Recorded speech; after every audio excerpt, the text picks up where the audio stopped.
Начиная с сентября ежегодно идет эпидемический подъем заболеваемости гриппом и ОРВИ. За минувшую неделю заболело свыше 800 бузулучан. Самая надежная защита при эпидемии гриппа – вакцинация. Ежегодно, начиная с сентября месяца, прививочная кампания охватывает более 40% населения. Иммунизация проводится детей, начиная с 6 месяцев до 3 лет. Потом идут 3-6 лет, младшие школьники, школьники, лица, страдающими хроническими заболеваниями, лица старше 60 лет, беременные женщины. Также категории группа риска – это работники образовательных учреждений, медицинские работники. То есть вот такие категории необходимо привить не менее 70% от 75-80% от коллектива для создания надежного коллективного иммунитета.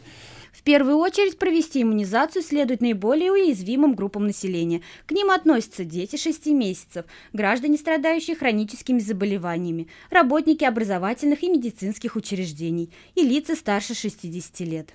Формирование иммунитета важно как для конкретного ребенка в семье, например, но и важно понимать, чтобы была именно защита в коллективе, что если ребенок, например, посещает детский сад, он посещает определенную группу, и что в группе, например, 25 человек, что для того, чтобы был создан нормальный коллективный иммунитет в этой группе, надо привить, например, не менее 20 детей. Симптомы при заболевании гриппом можно легко спутать с острыми респираторными вирусными заболеваниями. Для уточнения диагноза следует обратиться за медицинской помощью. Важно помнить и применять профилактические меры.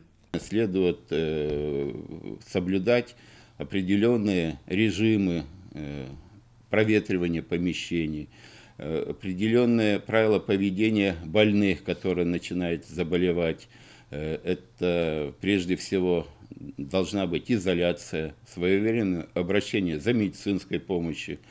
Если это возникает где-то, на работе или в семье, то это, это использование и масок при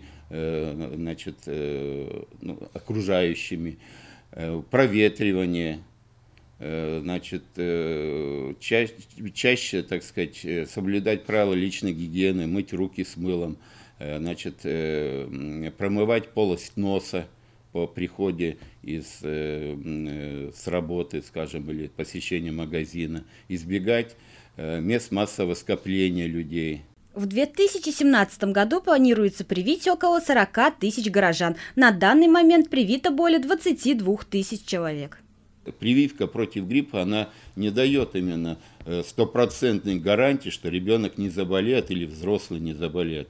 Они просто дают именно смягчение заболеваемости по тяжести, исключение каких-либо осложнений. Что важно понимать, что грипп, он дает именно осложнения как со стороны легких, органов дыхания, сердечно-сосудистой системы. Поэтому именно грипп, он еще и страшен своими осложнениями. Рекомендации населению, касающиеся вакцинации, прописаны на официальном сайте Роспотребнадзора.